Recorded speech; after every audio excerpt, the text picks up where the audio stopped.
Hey, what is up guys? My name is Alex, thanks for tuning in, and today's project is going to be one of the most procrastinated projects I've ever done. I started this about 10 years ago when I was studying to be a fine furniture maker. The task was to make chairs, so I was going to make 4 of them, it was going to be really nice. It took me about 2 years in school to even finish 2 of them, and the parts for the 2 other ones were laying in the garage for another 5 years before I finally decided to take them out and finish them. However, there's a slight problem. As you can see here on the screen, I'm actually missing 2 parts. No big deal, we're going to spend the first half of this video remaking those 2 parts, and then we're going to head on and actually glue up and finish those 2 chairs. I started with a piece of birch that chopped to roughly the right length. Then I went over to the planer, making sure it's nice and flat on 2 sides before I went on to the thickness planer, in order to get it down to the right thickness so that it would match the other pieces.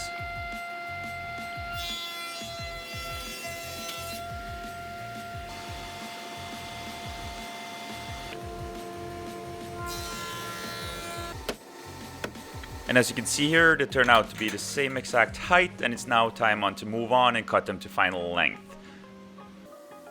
Pretty simple step: measured, set the gauge, cut to length. Same thing I did here, just measure the width of the original piece, set the gauge, and then I ripped the board that we just planed down to the right thickness into the 2 missing pieces. Now over to the slightly more tricky part. Since these pieces are angled outwards a little bit, they need to have a slight angle to them, and that angle needs to match the piece that is on the other side of the chair. So what I did here, I just traced over the same angle that was on the already existing piece, and then I simply cut them out on the bandsaw afterwards.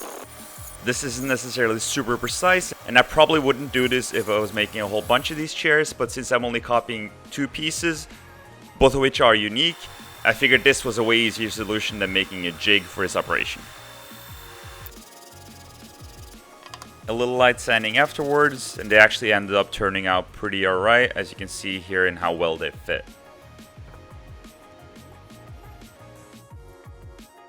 And then it was on to the last step of remaking those 2 parts. I needed to round over the edges, and this router base seemed perfect for that job. Pretty simple, I just rounded over all the edges on both parts, and they ended up matching perfectly. And now finally I have all the parts for both chairs. Yay! Then I moved on to get all the parts ready for their final finish. And as you can see here, a lot of weird stuff happened over the past 5 years, so time to take care of that before we can get to sanding. I don't really know what this is, but it went off pretty okay with a razor blade, and the rest of the stuff ended up coming off quite easily as well. And since only one of these back pieces had varnish on it to begin with, I needed to scrape and sand that off in order to get the same finish on both chairs at the end. I started out with some coarse sandpaper, however that got boring quite fast, so I moved on to an orbital sander instead. That was a good choice, it went way faster. I still ended up sanding the edges and the smaller parts with normal sandpaper. Although this is quite boring and a little bit time consuming, this worked out great. And after using a whole bunch of sandpaper, I was finally done and ready to prep the pieces for their final finish. And what you see now is a classic case of just because I can. I ended up using the laser cutter to cut out these small acrylic parts. These little pieces fit perfectly into the holes of the wooden parts, and they are only there to protect varnish from getting into these holes. A little overkill, yes, but hey, I had access to a laser cutter.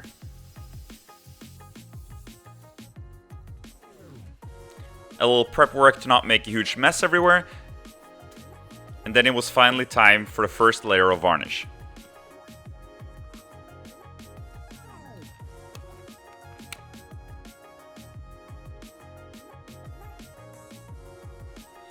I rolled on a generous coat on all the parts and let that dry for a few hours.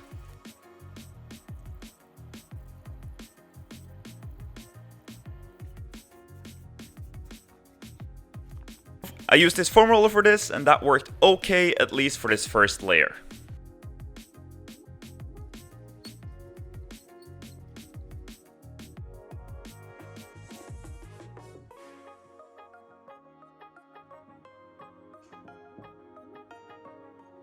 Once everything had dried for half a day or so, I grabbed some 400 grit sandpaper and then I sanded everything down to a nice smooth surface.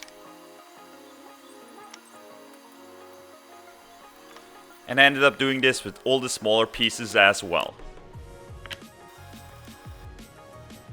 And finally, all the sanding for this project is done, so now it's time for a little bit more prep work, so that we don't make a huge mess everywhere yet again. This time around I ended up using a really fine brush to apply the varnish. This left a really nice surface finish on all the parts.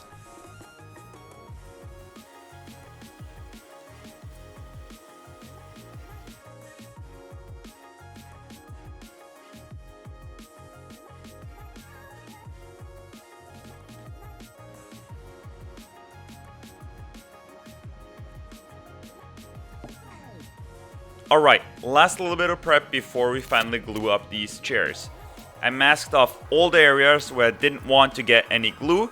This also means that I can be a little bit more sloppy when gluing up these chairs, and I don't need to worry about getting glue all over the nice finish that I just spent so much time on. I decided to use a 2-part epoxy glue in order to get a really nice and strong bond. I mixed it up really well, and then I brushed it on all the surfaces that I wanted to glue.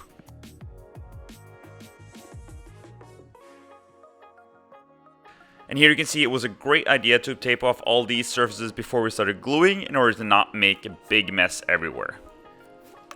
Once all the parts were glued together, I clamped everything down in place, making sure that the chairs were level and didn't rock back and forth.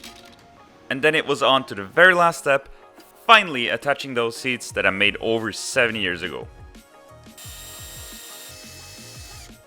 So finally, here they are, the finished chairs. It took me 7 years to make these, and it actually took me 2 more years to even edit this video. But I had really great fun building these, and I really hope you enjoyed watching this video. And if you did, please consider subscribing and hitting the like button. And let me know in the comments below what you think about the chairs. Thanks for watching, see you next time.